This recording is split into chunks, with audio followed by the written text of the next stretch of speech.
S Jaishankar আজকে যেই অবস্থান স্পষ্ট করেছেন এবং সেখানে কিন্তু খুব পরিষ্কারভাবে তথ্যহীনভাবে তিনি কিন্তু অনেকগুলো পয়েন্ট পরপর বলেছেন। তার মধ্যে একটা খুব গুরুত্বপূর্ণ পয়েন্ট হচ্ছে তিনি বলেছেন যে একটা খুব শর্ট নোটিসে গতকালকে অর্থাৎ সোমবার খুব শর্ট নোটিসে বাংলাদেশ জানায় যে শেখ হাসিনা, সাবেক প্রধানমন্ত্রী শেখ হাসিনা তিনি ভারতে প্রবেশ করবেন এবং সেই সময় ভারত জানায় ফর দ্য মোমেন্ট, এই শব্দটা তিনি ব্যবহার করেছেন, ফর দ্য মোমেন্ট তাকে ভারতে আসতে দেওয়া হচ্ছে। এবং এই ফর দ্য মোমেন্ট এই শব্দের কিন্তু বিস্তার আমরা বুঝতে পারি, অর্থাৎ তাকে কিন্তু এখানে রিফিউজ দেওয়া হচ্ছে, এখানে পলিটিক্যাল রিফিউজ দেওয়া হচ্ছে, এখানে তাকে থাকতে দেওয়া হচ্ছে বা এখানে এখান থেকে তাকে অপারেট করতে দেওয়া হচ্ছে, এই রকম কোনো ব্যবস্থাই নয়। তাকে সাময়িক সময়ের জন্য এখানে নামতে দেওয়া হয়েছে। এবং আজকে যে অল পার্টি মিটিং হয়েছে, পার্লামেন্টে যে অল পার্টি মিটিং হয়েছে, সেখানেও বারবার এই প্রশ্নগুলো উঠেছে যে তাকে কি এখানে থাকতে দেওয়া হচ্ছে। এবং তখনও আমরা সূত্র মারফত যেটা জানতে পেরেছি যে পররাষ্ট্রমন্ত্রী এবং সরকারের তরফ থেকে যেটা বলা হয়েছে যে তাকে এখানে কিছু সময়ের জন্য থাকতে দেওয়া হয়েছে এবং এখান থেকে তিনি অন্য কোথায় যাবেন সেটা তাকে স্থির করতে হবে এবং সেখানে তাকে চলে যেতে হবে। অর্থাৎ স্থায়ীভাবে তাকে কিন্তু এখানে থাকতে দেওয়া হচ্ছে না, তাকে সাময়িক সময়ের জন্য এখানে থাকতে দেওয়া হয়েছে।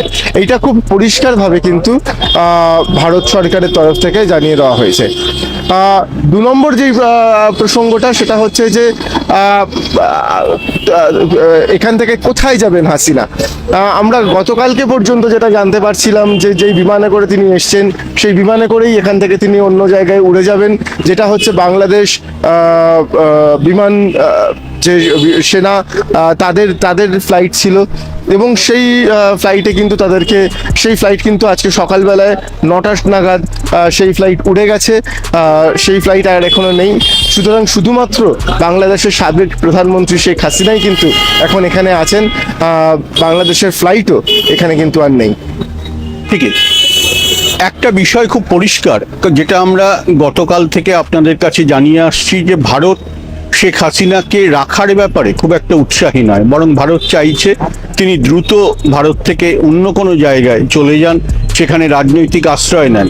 কিন্তু সমস্যাটা হচ্ছে রাজনৈতিক আশ্রয় নিতে গেলে যে কোনো দেশেরই তার অনুমতি দরকার, এবং যেটা ভারতের কাছে খুব কম সময়ে হাসিনা এসে পৌঁছে গেছেন, ভারতে থাকছেন, সেটা অন্য দেশের ক্ষেত্রেও যে এত তাড়াতাড়ি এত দ্রুত কোনো রাজনৈতিক আশ্রয় পাওয়া যায় কিনা সেটা নিয়ে একটা প্রশ্ন রয়েছে।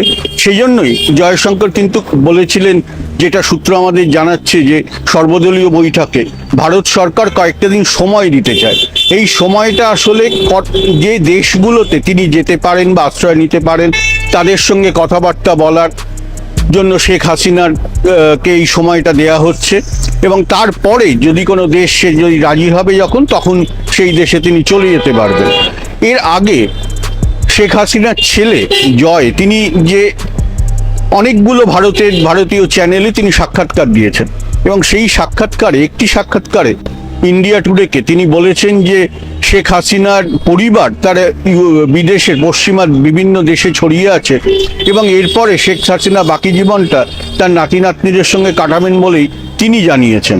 এবং সেক্ষেত্রে কোন দেশে তিনি যাবেন, কিভাবে যাবেন, সেই প্রশ্নগুলো রয়েছে এবং সঙ্গত কারণেই সেই প্রশ্নগুলো উঠছে। এবং জয়ও জানিয়েছিলেন যে লন্ডনে যে যাওয়া, যুক্তরাজ্যের যাওয়া, এই বিষয়টা তারা মনে করছেন না যে তিনি শেখ হাসিনা যাবেন, তিনি এই সম্ভাবনা খারিজ করে দিয়েছেন। কিন্তু গৌতম দা, এখানে আবার একটা কথা বলতেই হয়, সেটা হচ্ছে যে আজকে গতকালকেও আমরা যখন বিভিন্ন সূত্র থেকে যে খবরগুলো পাচ্ছিলাম সেখানে কিন্তু এইটা মোটামুটি একটা স্পষ্ট বিষয় ছিল যে এখান থেকে ইউকে যাওয়ার চেষ্টা করছেন হাসিনা, এবং সেটা কিন্তু বিভিন্ন সূত্র থেকে আমরা জানতে পেরেছি। আমরা বারবার ক্রস চেক করেছি এবং সমস্ত জায়গা থেকে আমরা এই কথাটা জানতে পারছিলাম যে তিনি ইউকে যাওয়ার চেষ্টা করছেন।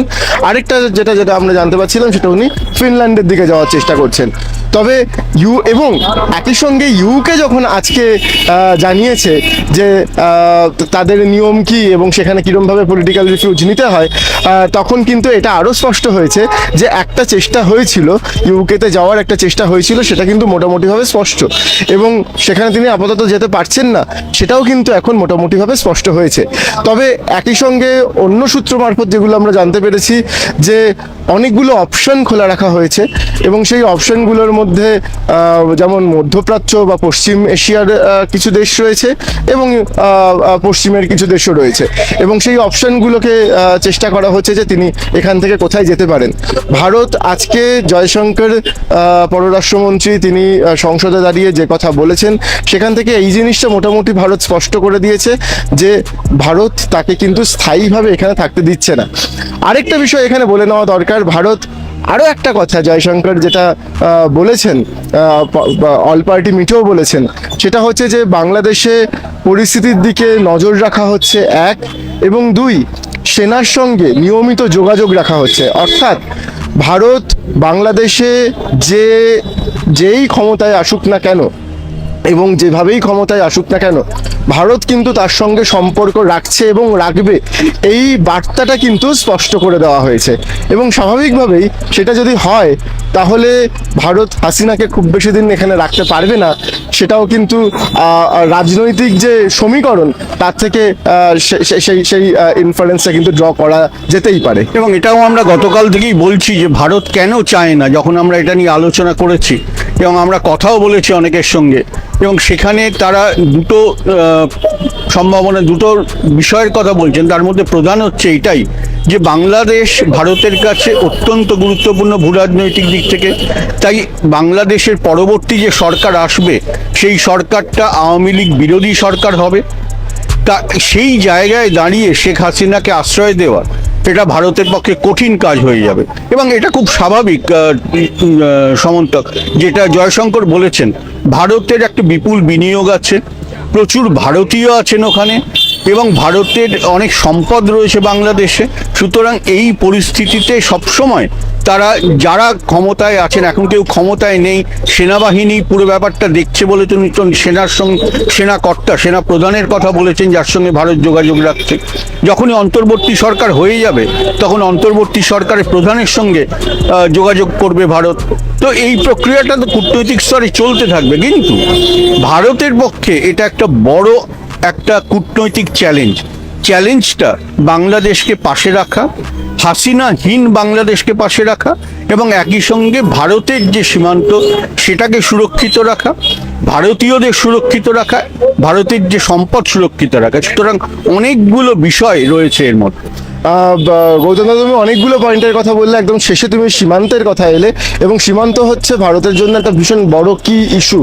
তার কারণ প্রথমত বাংলাদেশের সঙ্গে 5টা রাজ্যের সীমান্ত রয়েছে, পশ্চিমবঙ্গের সঙ্গে সবচেয়ে বড় সীমান্ত রয়েছে, এবং আজকে অল পার্টি মিটে সুদীপ বন্দ্যোপাধ্যায়, প্রবীণ তৃণমূল সাংসদ, তিনি কিন্তু সেই মিটে বলেছেন যে যাই ডিসিশন নিক ভারত সরকার, যে ডিসিশনই নিক, আমরা জানি যে গতকালকেই পশ্চিমবঙ্গের মুখ্যমন্ত্রী মমতা বন্দ্যোপাধ্যায় তিনি বলেছিলেন যে ভারত সরকার যেই ডিসিশন নেবে আমরা সেই ডিসিশনকে মানব।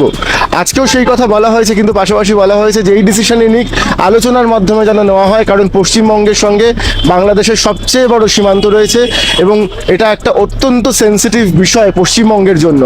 এই সেন্সিটিভিটিটা কিন্তু আমরা প্রত্যেক মুহূর্তে বুঝতে পারছি, তার কারণ আমাদের প্রতিনিধিরা রয়েছে সীমান্তে, উত্তরবঙ্গে রয়েছেন, দক্ষিণবঙ্গে রয়েছেন, আসামে রয়েছেন, এবং প্রত্যেকটা জায়গাতে সীমান্তে কিন্তু যেই সিকিউরিটি দেখে আমরা অভ্যস্ত, আমাদের দর্শকদেরকে আমরা একাধিকবার ভারত বাংলাদেশ সীমান্ত দেখিয়েছি, সেখানকার মানুষদের অবস্থা দেখিয়েছি, সেখানকার কূটনৈতিক সম্পর্কের বিষয় দেখিয়েছি। সেই সীমান্ত কিন্তু এখন চেনা যাচ্ছে না, সেই সীমান্তে এখন হাই অ্যালার্টের থেকেও বড় অ্যালার্ট জারি করা হয়েছে, এবং সেখানে বিএসএফ এর একদম উচ্চপদস্থ কর্মকর্তারা, তারা কিন্তু অফিসাররা, তারা কিন্তু একদম সীমান্তে অবস্থান করছেন। এবং আমরা আজকেও একটা সীমান্ত নিয়ে স্টোরি করেছি, গ্যালারি করেছি, এবং সেখানে আমরা দেখিয়েছি যে সেখানে ভারত থেকে কার্যত কাউকে যেতে দেওয়া হচ্ছে না, হ্যাঁ, ঢুকতে দেওয়া হচ্ছে না ভেতরে। ভারতীয় যারা তাদেরকে ঢুকতে দেওয়া হচ্ছে না, তাদেরকে বলা হচ্ছে যে আপনারা এখন যাবেন না। ওই পার থেকে যেই সমস্ত ভারতীয় ট্রাক দাঁড়িয়েছিল সেগুলোকে দ্রুত এপারে ঢুকিয়ে নেওয়া হচ্ছে, সীমান্ত দিয়ে কোনো কিছু যাচ্ছে না, ফলে একটা অত্যন্ত সতর্কতা এখানে জারি রয়েছে। এরই মধ্যে সাবেক যিনি বাংলাদেশের একসময় হাই কমিশনার ছিলেন হর্ষবর্ধন শ্রিংলা, তিনি কিন্তু গতকালকেই পরিষ্কার করে একটি কোর্ট দিয়েছেন এবং সেখানে বলেছেন যে এই যে উদ্ভূত পরিস্থিতি, সেখানে ভারতের সীমান্ত রক্ষা করা সবচেয়ে বড় দায়িত্ব। এবং তিনি চিকেন স্নেকের কথা বলেছেন, যেটা উত্তরবঙ্গ এবং দক্ষিণবঙ্গের মধ্যবর্তী পশ্চিমবঙ্গের একটি অংশ, 22 কিলোমিটারের একটি অংশ, একটা সরু অংশ, যেটা গোটা উত্তর পূর্ব ভারতকে যুক্ত করে মূল ভারতের সঙ্গে। এই চিকেন স্নেককে রক্ষা করতে হবে। এই চিকেন স্নেকের সামান্য কোনো ক্ষতি হলে কিন্তু ভারতের সর্বনাশ হবে। সুতরাং এই পুরো বিষয়গুলো, ভারতের এই সিকিউরিটির বিষয়টা কিন্তু এই গোটা বিষয়টার সঙ্গে ভয়ঙ্করভাবে যুক্ত।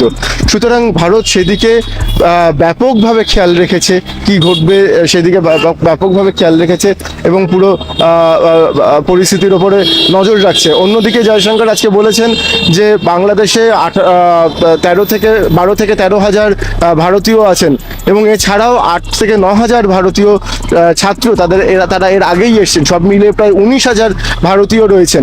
এবং তিনি বলেছেন যে সে ভারতের যেই হাই কমিশন রয়েছে ঢাকাতে এবং যে অন্য অফিসগুলো রয়েছে চিটাগংয়ে, সিলেটে, খুলনায়, এই অফিসগুলো কিন্তু এই ভারতীয়দের সঙ্গে নিয়মিত যোগাযোগ রাখছে এবং তাদের সিকিউরিটি, নিরাপত্তার দিকটা কিন্তু তারা দেখছে।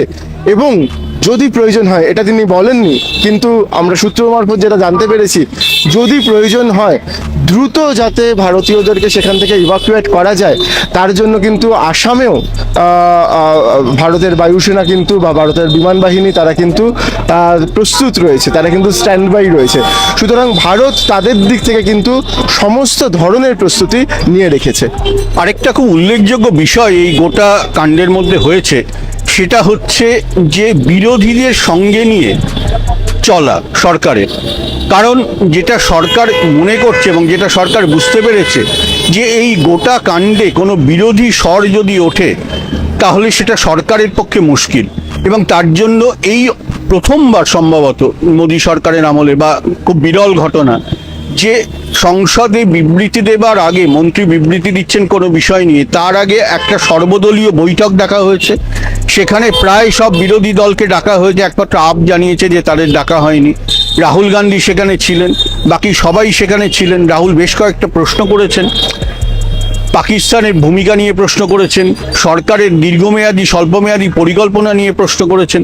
তো এই সবাইকে নিয়ে চলা, এটা এবার সরকারের এই বাংলাদেশ প্রসঙ্গে সেটা পরিষ্কার হয়ে গিয়েছে এবং সেটা একটা বড় কথা। এবং আজকেও যখন জয়শঙ্কর শেষ করছেন ভাষণ, তিনি সেটা বলেছেন যে এই যে বিদেশ নীতি এটা মতৈক্যের ভিত্তিতে চলে, তো সেখানটায় তিনি জোর দিয়েছেন, অর্থাৎ যাতে এই বিষয় নিয়ে কোনো বিরোধী স্বর না আসে, তাহলে সরকার এবং পরিস্থিতির দুটো দিকেই প্রভাব পড়তে।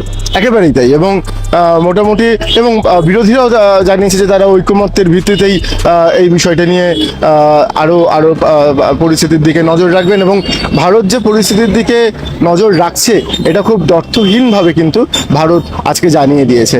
আমার মনে হয় যে আজ সারাদিন যদি আমরা পর্যালোচনা করি তাহলে সবচেয়ে বড় যেটা ঘটনা ঘটেছে সেটা হলো যে ভারত এই প্রথম অফিসিয়াল স্টেটমেন্ট দিল এই গোটা বিষয়টি নিয়ে এবং ভারত একই সঙ্গে জানালো যে হাসিনা এখনো এখানেই রয়েছেন এবং এর পরবর্তী কতটা সময় তাকে দেওয়া হয়েছে ইত্যাদি এই বিষয়ে ভারত তাদের অবস্থানের কথা কিন্তু মোটামুটি স্পষ্ট করলো। নিঃসন্দেহে।